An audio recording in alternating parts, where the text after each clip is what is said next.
Peace, what's up? This is Rival, repping B-Boy B-Girl lifestyle, and inside the Cypher, we're here with Richard Santiago, and the B-Boy scene. They know me as Break Easy, as a B-Boy and as a rocker and just overall dancer. Word. So we're just connecting out here with him to talk a little bit about the rock dance, some of the concepts and the movement within rock dance. I'm sure that he's seen it for some time as I'm learning more and more about it. So I'd like to just get some insight as far as what we're trying to do with a certain movement, which is called pit rocking. Now, pit rocking is not a style; it's just an idea of a concept where it comes from within a circle. Usually, when the circles get tight, there's not a lot of room for dancing, and in those circles, you're actually rocking and or burning.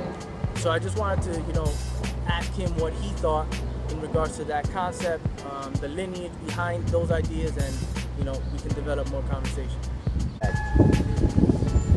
They do that in other dances, not just the rock.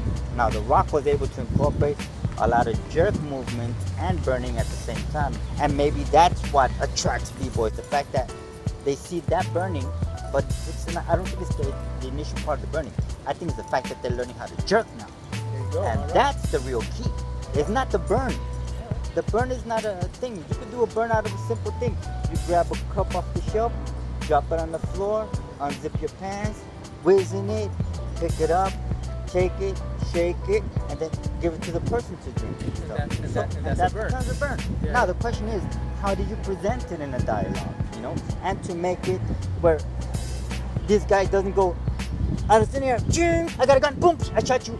I got you. Ching, I got a knife, I shot you, I got you.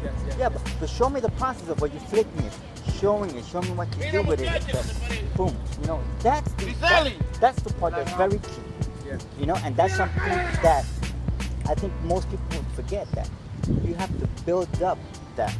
Unless you're a magician, that you go, bing, a magic wand, I got a bat, bing, a basketball. Or you're respectfully also dancing and not bringing weapons out of the air and just using your hands.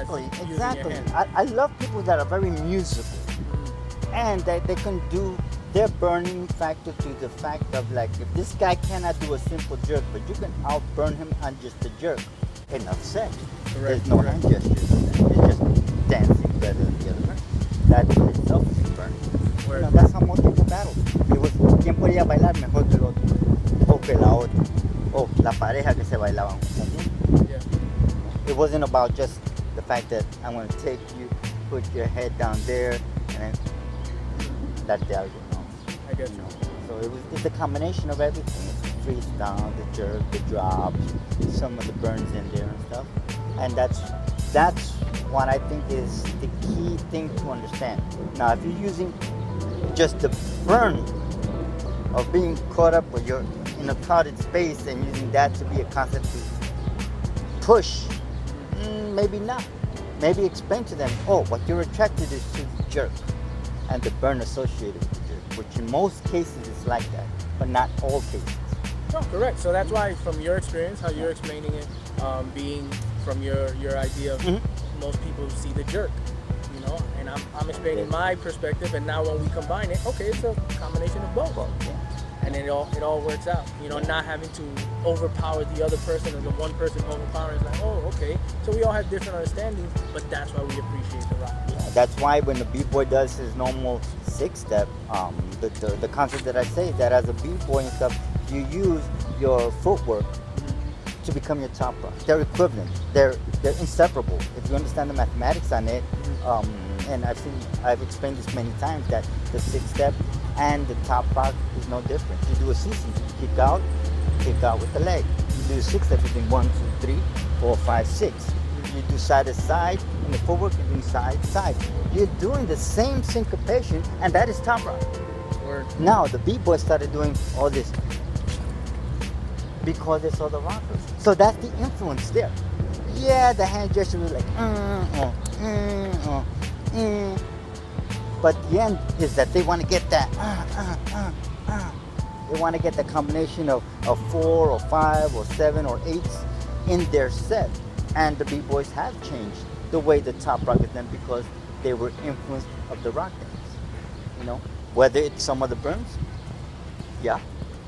Definitely it's a lot of the footwork movement, because they do a lot of stuff that they weren't doing. Bye, guys. Have a good night.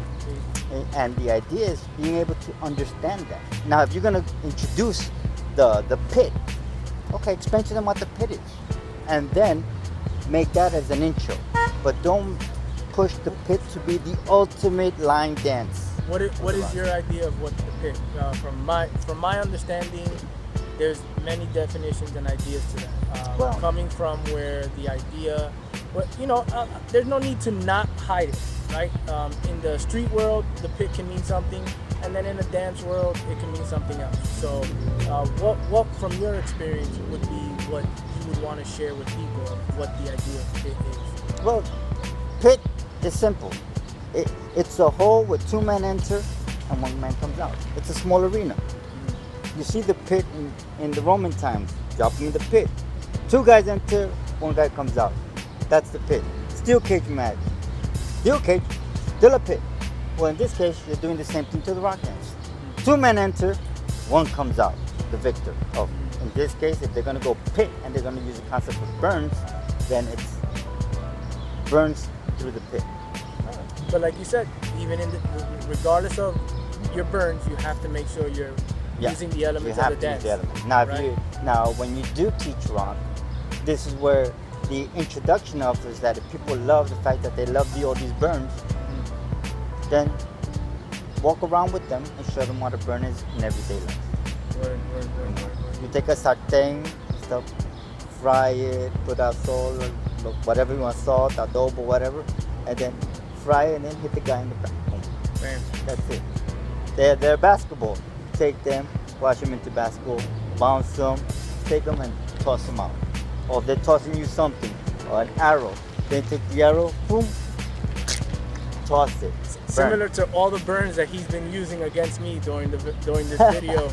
During this video interview, all the burns, if you see, he's been burning me the whole time, and it's all good. So it's a combination of all those things. So it's not so much about you being the aggressor, because you can be the best swinger in throwing punches, but if the guy can see all the punches and he's dodging them and stuff, you never make contact. Although there was a very good presentation, the guy saw it coming. And the one thing that you don't want to be is you don't want to be able to project your moves.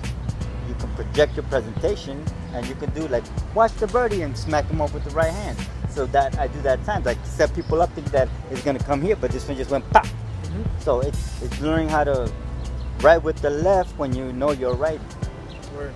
So it's about being able to throw off your scent or throw off your opponent of what you mean to do.